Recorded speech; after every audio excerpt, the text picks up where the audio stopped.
YouTube. Así que todos, muy buenas noches y bienvenidos. Gracias por estar aquí la noche de hoy. Vamos a continuar nuestro estudio de la Biblia en español. Habíamos terminado con el capítulo 31 de Génesis, así que el día de hoy comenzamos el estudio en el capítulo 32.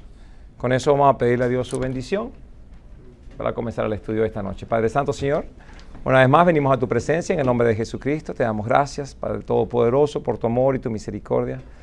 Te pedimos, Señor, que por medio de la Escritura y a través del Espíritu Santo, a medida que estemos leyendo y estudiando, Señor, aprendamos más con respecto a ese amor tan grande que tienes para con nosotros. Lo hermoso que son tus promesas, Señor, y la provisión tan grande que tienes para con tus hijos. Ayúdanos, Señor, a confiar cada día más en ti y crecer, Padre Todopoderoso, para ser herramientas en tus manos, para tu gloria y honra. Te pedimos esto en el nombre de Jesús. También te pedimos, Señor, que por favor bendigas a aquellos que están enfermos, a nuestro amigo Beto, que nos escucha cuando tiene la oportunidad allá de México, también a su mamá y a su familia, y a tantos otros, Señor, que siempre nos saludan y nos escuchan a través de la semana. Te pedimos todo esto, Padre Santo, en el nombre de Jesucristo. Amén. Y amén. Así que bueno, vamos a comenzar con el estudio de esta noche. Estamos leyendo el capítulo 32 del libro de Génesis. Para aquellos que no lo sepan, estamos leyendo de la versión Nueva Internacional. Así que comencemos la lectura. Dice, Jacob también siguió su camino. Bueno, hay que de hecho empezar con el capítulo anterior, porque esto es una continuación, por supuesto, de lo que había pasado entre Jacob y Labán. Así que vamos a irnos al verso...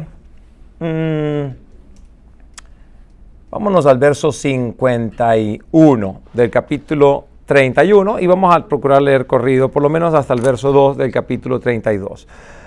Dice...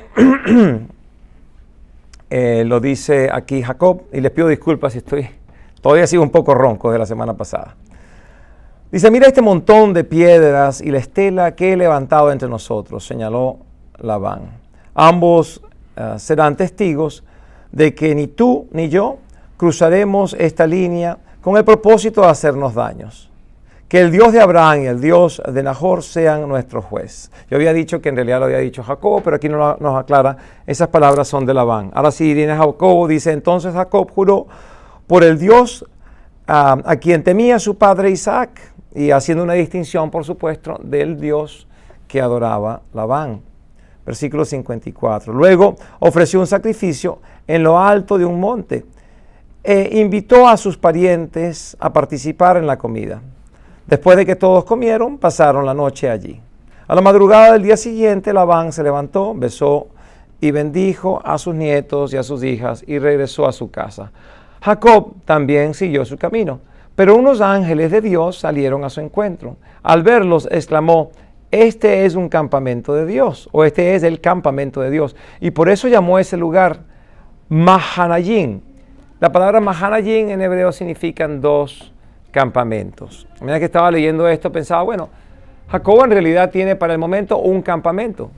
Tiene dos esposas, tiene las dos siervas de sus esposas, por las cuales también han tenido ya hijos, tiene 11 hijos, tiene una hija, posiblemente han nacido otras hijas, la Biblia no es clara al respecto.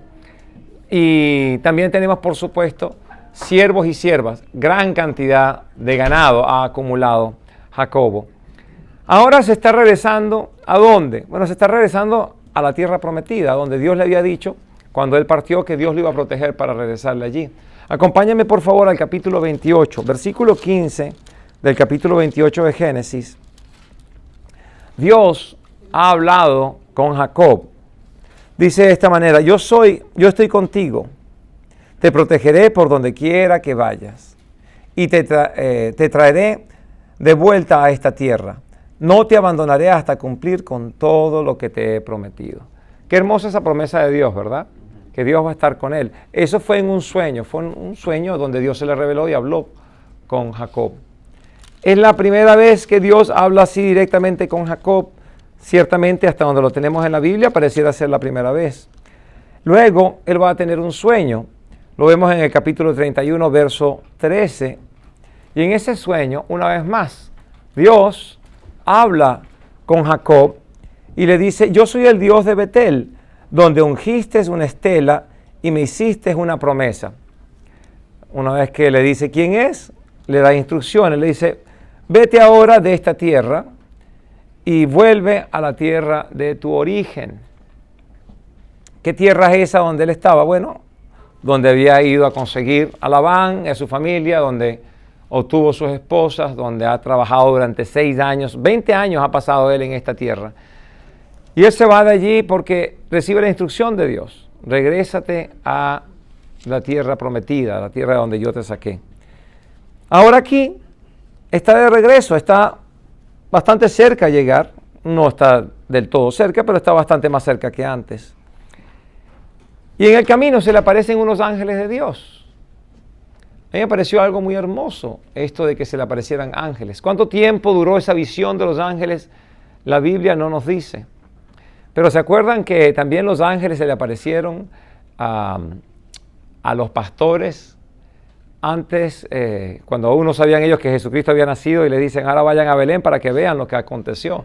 Y ellos van a darle gloria a Jesús, porque los ángeles se lo habían revelado. Así que esto es algo extraordinario. ¿Quiénes son estos ángeles? ¿Los conocemos por nombre? No. Pero en el libro de Hebreos, en el primer capítulo, en el verso 14, nos dice que los ángeles son siervos que Dios ha hecho para servirnos a nosotros, a aquellos que están siendo salvos. Los llevo para allá brevemente, porque el pasaje es muy lindo con respecto a quiénes son los ángeles y para qué sirven.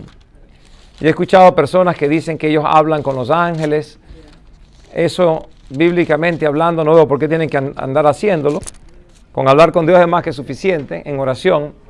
Pero en el verso 14 del primer capítulo de Hebreos dice, de Hebreos, Nuevo Testamento, faltan unos cuantos capítulos antes que lleguemos al final de la Biblia cuando estamos leyendo Hebreos. Pero dice aquí, dice, ¿no son todos los ángeles de espíritus dedicados al servicio divino, enviados para ayudar a los que han de heredar la salvación? ¿Quiénes han de heredar la salvación? Dígame usted.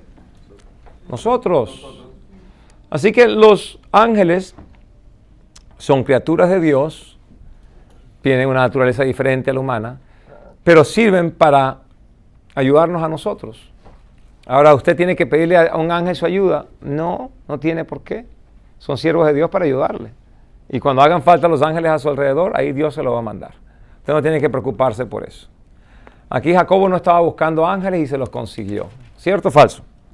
Dice aquí, unos ángeles de Dios salieron a su encuentro. Capítulo 32, primer versículo de Génesis. Dice, al verlos exclamó, este es el campamento de Dios, y por eso llamó al lugar Mahanayim. Una vez más, la palabra Mahanayim significa 2 campamentos. Leyéndolo y pensando al respecto, Jacobo tenía un campamento. Yo creo que cuando él hace mención de 2 campamentos, es porque reconoce en ese momento que hay un campamento celestial. Donde está él, hay un campamento físico. El campamento de él, su familia, su siervo, su ganado.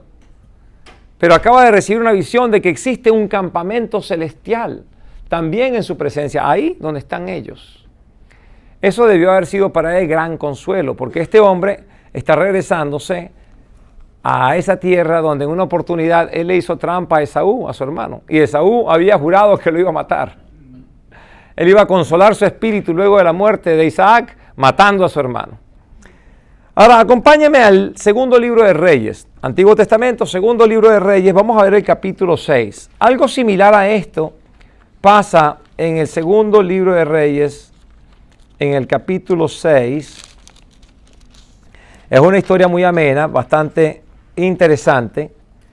En el verso 15 al 17, hay un ejército que viene a tratar de atrapar a Eliseo. Porque el rey de Siria, cuando él hace planes de guerra en contra de Israel, los planes se le echan a perder. Y él confronta a su ejército y le dice, bueno, ¿qué está pasando aquí? ¿Será que aquí entre nosotros hay un espía que va y le dice al ejército de Israel o al rey de Israel los planes que estoy haciendo yo para acabar con él? Y le respondieron desde su ejército y le dijeron, no es que hayan espías aquí no hay traidores. Lo que pasa es que en Israel hay un profeta, Eliseo, y Dios le revela a Eliseo todo lo que usted habla en la privacidad de su propio cuarto. Usted habla en su cuarto de manera privada y Eliseo a la distancia se entera. ¿Por qué? Porque Dios se lo comenta.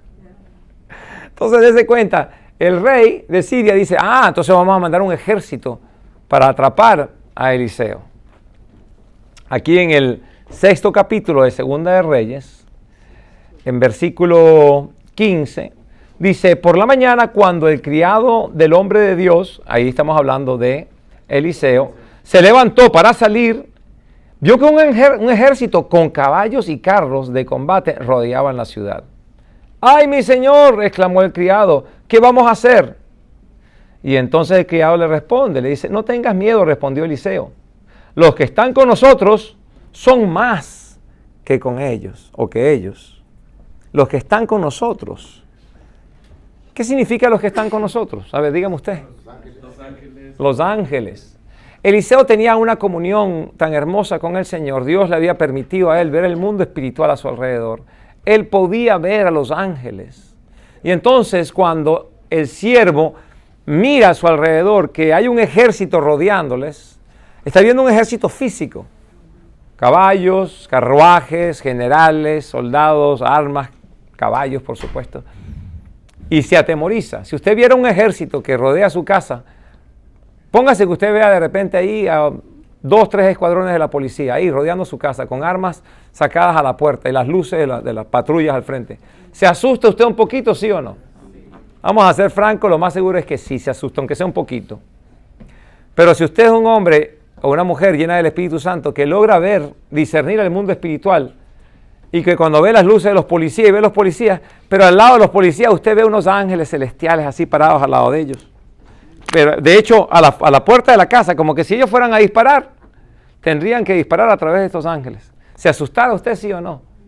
No, lo más seguro es que no se asusta. Eliseo no estaba asustado cuando esto está pasando. Pero entonces, dice el verso 17, entonces Eliseo oró, Señor, ábrele a Giezi los ojos para que vea.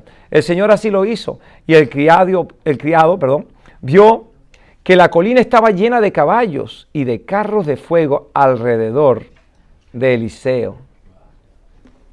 En ese momento Dios le da la visión al siervo Gehazi, al siervo de Eliseo, y él logra ver que están rodeando el campamento, pero habían ángeles celestiales rodeando a Eliseo.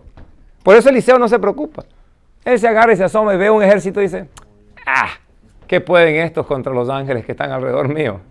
¿Qué cosa tan hermosa que a mí me parece bellísimo, con toda franqueza. Yo nunca he visto ángeles que yo sepa. La Biblia dice que nosotros deberíamos ser buenos anfitriones porque algunos, sin haberse enterado, fueron capaces de dar albergue y de cuidar de ángeles. Maravilloso. Yo no sé si alguna vez he visto un ángel. He visto a mi esposa, que es muy angelical, pero a otros ángeles no he visto, no sé. Pero habiendo dichole yo esto a ustedes, y mi esposa lo más seguro también lo escuchó. Y cuando llegue me abraza y me dice, dijiste que soy angelical. Lo que yo veo aquí es que cuando Dios le está haciendo esta revelación a Jacob, debería traerle paz al corazón de Jacob. Saber que Dios ha mandado ángeles para estar con él. Él recibió de Dios la promesa. ¿Cuál es la promesa? Yo voy a estar contigo. No te voy a desamparar. Nada voy a permitir que te ocurra hasta consumar mis planes contigo. ¿Cierto? Y luego le da las instrucciones. Jacob, ya es hora. Toma a tu esposa, tus niños, tu ganado. Vámonos. Vámonos a la tierra de donde tú provienes. Pero de repente aquí, cuando se le presenta, regresémonos una vez más, por favor. Vámonos al capítulo 32 de Génesis. A sabiendas de que hay 2 campamentos, debería estar él tranquilo, diciendo, wow, Dios me dio promesa y me ha mandado ángeles. Todo va a estar bien. ¿Cierto? Seguimos. Verso 3 dice, luego Jacob envió mensajeros a su hermano Esaú, que estaba en la tierra de Seir, en la región de Edom. Y les ordenó que le dijeran, mi señor Esaú, su siervo Jacob nos ha enviado a decirle que él ha vivido en la casa de Labán todo este tiempo y que ahora tiene vacas, asnos, ovejas, esclavos y esclavas. Le manda este mensaje con la esperanza de ganarse su favor. 20 años han pasado. No le tenía miedo. Todavía tenía miedo. Ahí te das cuenta cómo le dice, Señor Esaú, tu siervo Jacob. Pero no se comportó como siervo cuando le quitó la promesa, cuando le quitó las bendiciones, ¿verdad? Cuando le dio un plato de lentejas con pan y con eso le quitó la primogenitura. Ahí no se comportó como siervo. Ahí se comportó muy mal. Pero aquí viene ya como agachadita la cabeza. Humble, humilde. Verso 6. Cuando los mensajeros regresaron, le dijeron a Jacob, fuimos a hablar con su hermano Esaú. Yo me imagino que aquí, y eso lo estaba leyendo un autor y me pareció muy simpático, y lo detengo justamente donde lo detiene él. Y él dice que lo más seguro es Esaú, cuando los ve, Jacob, cuando los ve que están regresando de haber hablado con Esaú, ¿se consiguieron a mi hermano? ¿Se lo consiguieron? ¿Qué actitud tuvo mi hermano? ¿Cómo se comportó? ¿Cómo se ve? ¿Se ve de buena salud? ¿Se ve fuerte? ¿Tiene mucha gente con él? A ver, ¿cómo lo recibió? Cuando habló con ustedes, ¿qué actitud tenía? ¿Estaba agresivo? ¿Se ve como que estaba bravo conmigo? Pero me gustó cuando estaba leyendo un autor que vio todo eso y dije, qué hermoso, como Dios nos permite imaginarnos esta situación. Y le responden, fuimos a hablar con su hermano Esaú y ahora viene al encuentro de usted, acompañado con 400 hombres. ¡Ay, ay, ay! ¿Y para qué viene con tanta gente? Si me extraña tanto, ¿por qué no se viene solito? Se viene de repente con unos, no sé, 4 o 5. ¿Por qué se viene con 400 hombres? Que no dudo que estos 400 hombres estén armados, mis amigos. Estos viajes son grandes, son lejos y son peligrosos. Viajar solo no tiene ningún tipo de sentido en estos lugares. Aquí tiene que la gente viajar con armas y con comida y con agua y con todos los recursos que necesiten. Dígame, ¿usted levantó la mano? Sí, pero Jacob ya no era digno de confianza para Esaú. No, Jacob no ha sido nunca digno de confianza por todo lo que hemos leído, no se ha portado bien. Por eso es que creo que él acudió con los 400 hombres y por aquello de que no vaya a... Tal vez tienes razón, tal vez todavía tenía un poquito de resentimiento en su corazón, es posible. No había desconfianza, no resentimiento. No me vaya a salir, si me dio una lenteja, ahorita me va a dar la torre. Pues no sé, pero vamos a ver lo que sí pasó, porque en realidad esto es interesante. Uno puede, ¿por qué lo habrá hecho y cómo lo hizo? Pero a la final vamos a ver lo que sí pasó. Lo que sí pasó es lo que acontece aquí en el versículo 7. Jacob sintió mucho miedo y se puso muy angustiado. Y por eso dividió en 2 grupos a la gente que lo acompañaba. Y lo mismo hizo con las ovejas, las vacas y los camellos. Pues pensó, si Esaú ataca a un grupo, el otro grupo podrá escapar. Yo creo que a estas alturas ya Esaú se le olvidó, a Jacob, se le olvidó que había visto a los ángeles.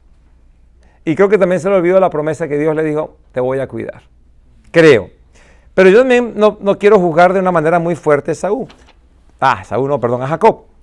Porque yo no soy muy diferente a este señor. Yo me asusto cuando las cosas no empiezan a pasar de acuerdo a lo que yo pensaba que iba a ocurrir. Cuando las cosas cambian un poquito, uno como le da un sobresalto. Y no debería, en realidad. Uno no debería tener esos sobresaltos. Yo lo he explicado muchas veces, pero como es de costumbre, es más fácil explicar lo que dice la Biblia que comportarse como la Biblia indica. La Biblia nos dice que nosotros deberíamos caminar por la fe, no por la vista. Porque la vista nos dice las limitaciones, pero la fe nos habla de un Dios que no tiene límites, ¿cierto? Entonces si nosotros nos ponemos a actuar de acuerdo a lo que nos dice nuestro sentido común, vamos a cometer muchos errores, porque nuestro sentido común es muy limitado. Es limitado la experiencia y nuestra inteligencia. Pero tenemos en cambio un Dios que su provisión es infinita, su conocimiento es infinito, su experiencia es infinita. Y aparte de eso que nos dice, yo estoy por ustedes. Si Dios está por nosotros, ¿quién en contra? Entonces tenemos que aceptar eso como una realidad. Señor, sin importar lo difícil de la situación, tú no me vas a desamparar. Dios no puede desamparar a sus hijos ni a sus hijas. ¿Por qué no lo puede hacer? Porque Él ya se comprometió. Él hizo un juramento que Él va a estar con nosotros hasta el final de los tiempos.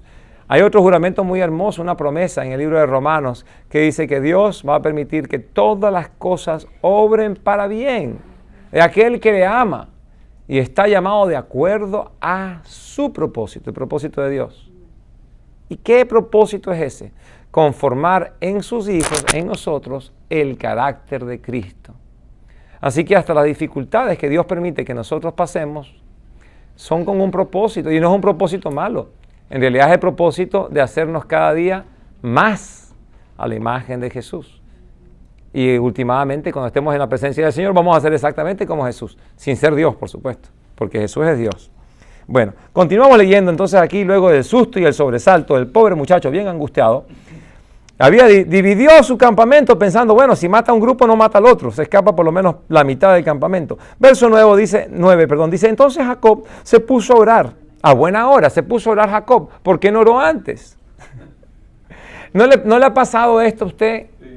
A mí me ha pasado esto. Yo pego el susto, el sobresalto y empiezo a pensar, ok, vamos a ver cómo se va a poder, vamos a ver la cuenta bancaria, no hay nada allí. Déjame buscar aquí en la alcancía y nada más consigues una araña y te la arañas allí. No hay absolutamente nada. Y después dices, ay Señor, ayúdame. ¿Por qué no comenzaste primero con el ay Señor, ayúdame? Hubieses comenzado por ahí, creo que la vida se nos hace más fácil, pero estas lecciones son difíciles de aprender, por lo menos lo son para mí.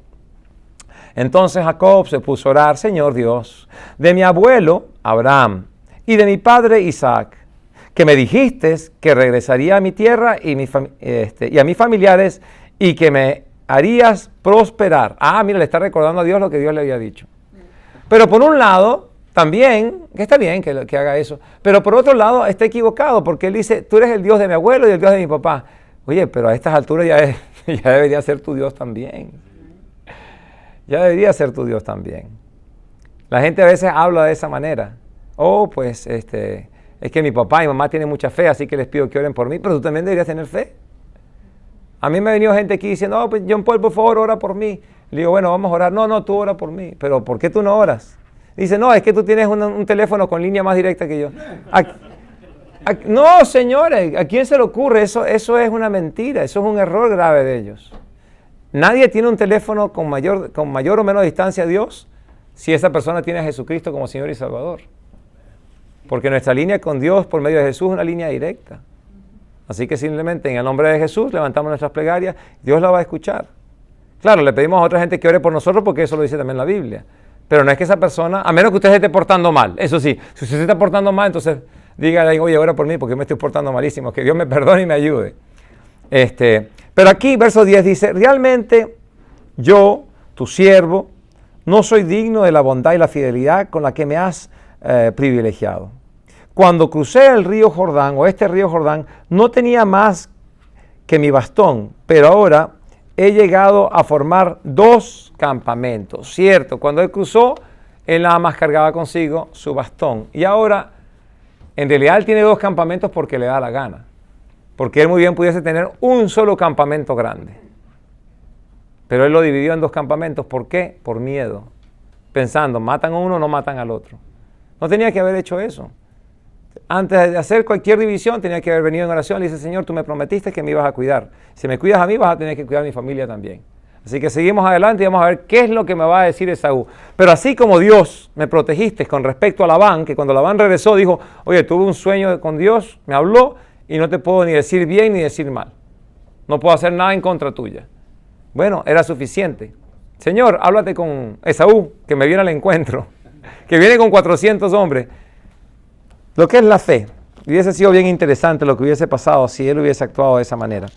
Dice verso 11, líbrame del poder de mi hermano Esaú, pues tengo miedo de que venga y me mate a mí, a las mujeres y a los niños. Tú mismo afirmaste que me harías prosperar y que mis descendientes serían tan numerosos como la arena del mar y que no se puede contar.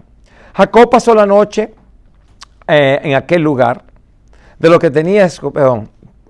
Jacob pasó la noche en aquel lugar y de lo que tenía consigo escogió como regalo para su hermano Esaú 200 cabras y 20 chivos. ¿Qué relevancia hay en el número de animales? No tengo ni la más mínima idea si hay qué relevancia. Lo que sí sé es que es un regalo grandote, 200 cabras, 12 chivos, 200 ovejas, 20 carneros, 30 camellas con sus crías, 40 vacas, 10 novillos, 20 asnas y 10 asnos. Lo que sí me doy cuenta yo es que hay más hembras que machos en lo que él le da. Para que prospere. Ahí está, mi hermano. Usted un dotado de conocimiento bíblico. Dios me lo bendiga. Por eso es que lo quiero tanto. Versículo 17. Al que iba al frente le ordenó: cuando te encuentres con mi hermano Esaú y te pregunte de quién eres y a dónde te diriges y de quién es el ganado que llevas, le contestarás: es un regalo para usted, mi señor Esaú, que de sus ganados le manda a su siervo Jacob. Además, él mismo viene detrás de nosotros. Jacob le dio la misma orden al segundo y al tercer grupo y a todos los demás que iban detrás del ganado. Y les dijo: cuando se encuentren con Esaú, le dirán todo esto. Y añadieron: su siervo Jacob viene detrás de nosotros. Así mandó él todo este ganado. Es un regalo. Y entonces la gente puede decir: bueno, es muy sabio, porque a medida que se va encontrando con ese ganado y le están diciendo: es un regalo para usted, señor Esaú, de su siervo Jacob, que justamente viene atrás. Él deja pasar el ganado, viene otro. Entonces el regalo va incrementando. Posiblemente eso va suavizando el corazón de Esaú. De hecho, estaba escuchando un comentario del pastor Chuck Smith, y él decía que él piensa que Esaú sí venía con la intención de matar a Jacob. Posiblemente. Vamos a ver la reacción ahorita cuando se encuentren los dos. Verso 19. Ahí nos quedamos, verso 19. No, estamos a la mitad de 19. Jacob pensaba: le apaciguaré con los regalos que le llegarán primero, y luego me presentaré ante él. Tal vez así me reciba bien. Y de esta manera los regalos le procedieron. Pero Jacob se quedó esa noche en el campamento. Un comentario bien interesante que hacía un maestro bíblico. Él decía: según el carácter de Jacob, es posible que él dijo: bueno, si no acepta los regalos y acaba con los campamentos, por lo menos yo quedé acá de último. Yo no pienso. Corro para el otro lado. Sí, corro para el otro lado. Yo honestamente no lo creo así. Les hago el comentario porque si ustedes son estudiantes bíblicos y escuchan a otros maestros, posiblemente algunos lleguen a esa conclusión.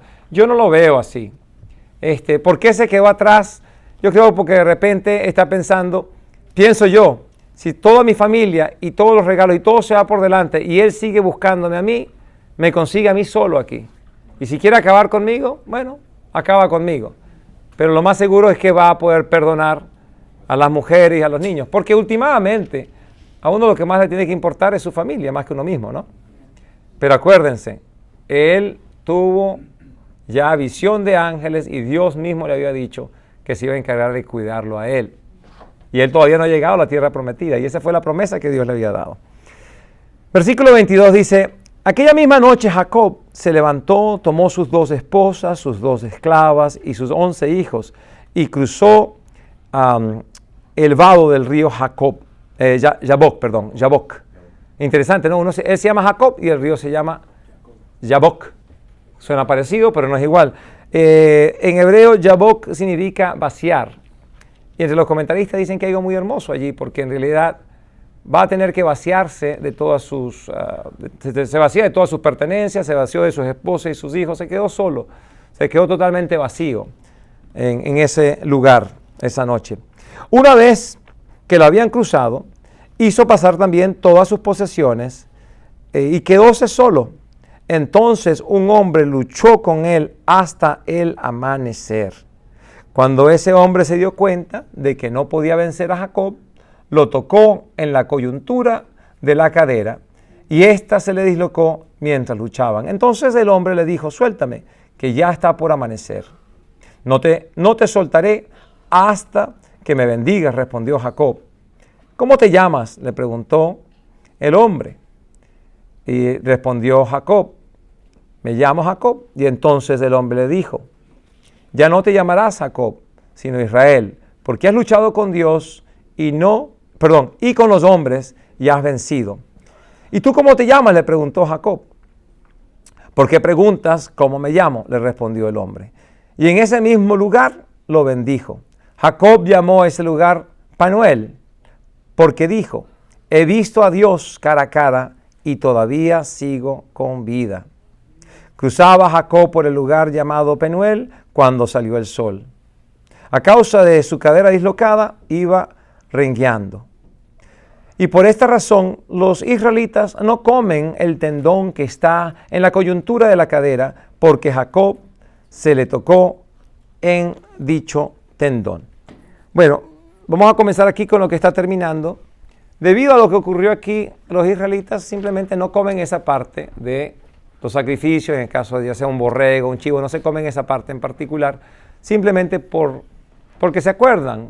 El no comerse eso es un recuerdo de cuando su antepasado, Jacob, de donde viene el nombre Israel, por supuesto, tuvo este encuentro con Dios. Estos encuentros con Dios, de manera teológica, se le llaman teofanías. Pero la conclusión a la cual nosotros llegamos es que estas teofanías también pueden tener por nombre cristofanías. Porque el Dios que se le manifiesta de una manera física al hombre es Cristo antes de haber nacido de María. Y eso lo podemos ver a través de las Escrituras. Y vamos a concluir el estudio viendo ciertas de estas cristofanías que son muy interesantes. Entonces, si desean hacerlo, me pueden acompañar. De hecho, antes de ir a buscar las teofanías, quiero que vean conmigo Osea, está justamente antes de Joel, capítulo 12, verso 4. Antiguo Testamento, Osea, vamos a buscarlo. Ya yo lo conseguí, vamos a buscar el capítulo, sí, Oseas capítulo 12, versos 4 y 5. Oseas 12, versos 4 y 5. Dice, hablando de Jacob, dice, luchó con el ángel y lo venció. Lloró y le rogó que lo favoreciera. Se le encontró en Betel y allí, se lo encontró en Betel y allí habló con él. Habló con el Señor, Dios Todopoderoso, cuyo nombre es el Señor. Y ahí es muy hermoso porque Señor es Jehová, Dios es Elohim, y entonces tenemos Dios creador y Dios redentor al mismo tiempo. Pero cuando aquí dice, bueno, ¿es un ángel o es Dios? La palabra ángel significa mensajero. Y Dios Padre Todopoderoso muy fácilmente utiliza en muchas ocasiones a su propio Hijo como mensajero. De hecho, Jesucristo, cuando ya estaba aquí encarnado, Él dice, yo vine a hacer la voluntad del Padre. Las palabras que yo digo y las obras que yo hago, las hace el Padre por medio de mí. O sea que es un mensajero de Dios, ¿verdad? De Dios Padre.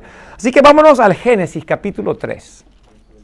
Solamente para enseñarle algunas de estas hermosas cristofanías. Esta es una muy sencilla, está en el capítulo 3 de Génesis, en el verso 8. Estamos hablando de Adán y Eva, ya habían pecado. Verso 8 del capítulo 3 de Génesis dice, cuando el día comenzó a refrescar, oyeron el hombre y la mujer que Dios andaba recorriendo el jardín. Y entonces corrieron a esconderse entre los árboles para que Dios no los viera. Imagínense, se van a esconder para que Dios no los pueda ver. Lo que es la sencillez del texto. Está hablando de la ignorancia de estos dos. Con toda la inteligencia de Adán. Adán era un hombre muy inteligente. ¿Sabía usted eso? Fue capaz de nombrar a todos los animales. Estaba él recién hecho y está nombrando a los animales. Yo ni siquiera me acuerdo de los nombres de los animales que ya existen. Imagínense darle nombres nuevos. Algunos dicen que es algo jocoso, pero dicen que cuando él comenzó, le daba nombres largos a los animales porque tenía mucha energía. Entonces, de repente, el Astropopithecus, cosas por el estilo. De repente ya se empezaron a normalizar los nombres, ¿no? Como el hipopótamo, ¿verdad? El elefante. Y dice, ya cuando ya estaba más cansadito, el gato, el perro. nombres más corticos. Nombres más corticos. Me pareció que ese era un chiste bonito, yo lo escuché hace tiempo atrás. Vámonos para el Génesis capítulo 12. Génesis 12, verso 7. Y aquí en el Génesis 12, verso 7 está Dios. Se le va a manifestar a Abraham. Dice de esta manera, allí el Señor se le apareció a Abraham y le dijo, yo le daré esta tierra a tu descendencia. Mira que se le apareció. Lo mismo ocurre en el Génesis capítulo 17, verso 1. ¿Por qué les estoy enseñando todas estas cosas? Bueno, simplemente porque me parecen datos muy interesantes. Versículo 1 del capítulo 17 de Génesis dice, cuando Abraham tenía 99 años, el Señor se le apareció y le dijo, yo soy el Dios Todopoderoso, vive en mi presencia y sé intachable. Vive en mi presencia, estate en comunión conmigo y pórtate bien. Esas son las palabras de Dios. Yo creo que Dios nos dice lo mismo a nosotros. Vive en mi presencia y sé intachable. Yo no puedo decir que yo sea intachable, dejo de serlo. Procuro portarme bien, pero muchas veces no es el comportamiento de uno, también está en la mente. Yo estoy casi seguro que usted me puede decir que usted está haciendo todo lo posible por portarse bien, ¿sí o no? ¿Está haciendo lo posible, sí o no? Ok. Pero no le pasan pensamientos por la mente que usted dice, ay Señor, ¿por qué estoy pensando en estas cosas? Todos los días. Y a cada rato. Vámonos para el capítulo 3 de Éxodo. Ya estamos por terminar, pero quería aprovechar la oportunidad una vez más. Son pocos los que me quedan. Éxodo capítulo 3. Siguiente libro después del Génesis, desde el Éxodo. Vámonos para el capítulo 3. Y una vez que estemos allí, les voy a dar los versos. Ok. Miren, versos del 4 al 6 del capítulo 3 de Éxodo. Dice, cuando el Señor vio que Moisés se acercaba a mirar, lo llamó desde la zarza. Moisés, Moisés, ¿aquí me tienes? Respondió. No te acerques más, le dijo Dios. Quítate las sandalias porque estás pisando tierra santa. Yo soy el Dios de tu padre. Soy el Dios de Abraham, de Isaac y de Jacob. Dense cuenta que en la oración anterior, cuando Jacob estaba hablando con Dios, le dice, tú eres el Dios de mi papá y de mi abuelo. Pero aquí ya Dios nos está diciendo que hubo un crecimiento espiritual por parte de Jacob. Ya Jacob, por supuesto, había muerto. Hace muchos años de eso. Pero había crecido hasta el punto donde Dios inclusive dice, yo soy el Dios de Abraham, de Isaac y de Jacob también. A quien luego, por supuesto, Dios llamó a Israel.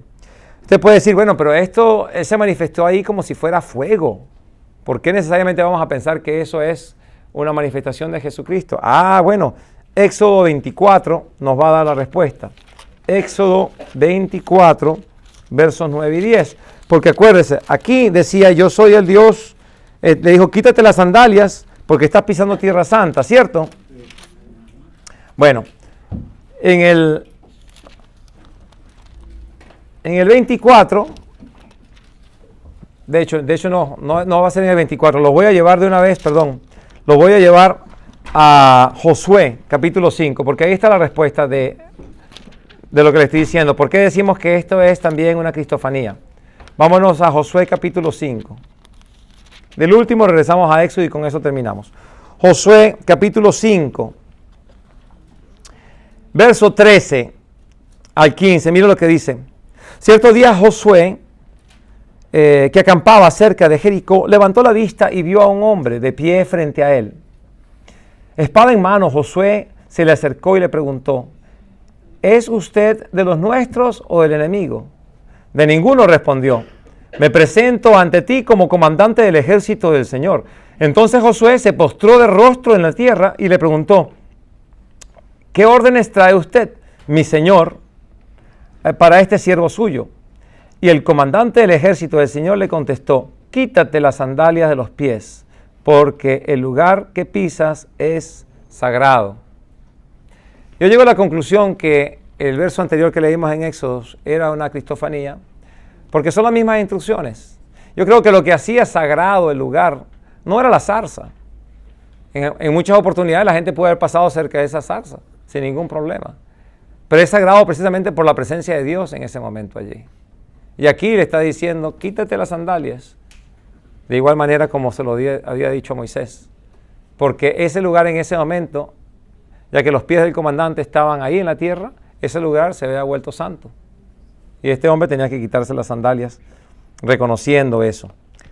Ahora sí, Éxodo 24. Con eso vamos a cerrar para el día de hoy. Éxodo 24, versículos 9 y 10. Dios se le manifiesta de esta manera en Éxodo 24, versos 9 y 10, a un buen grupo de personas.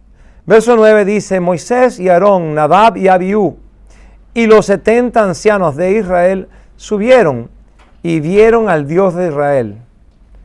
Bajo sus pies había una especie de pavimento de zafiro, tan claro como el cielo mismo.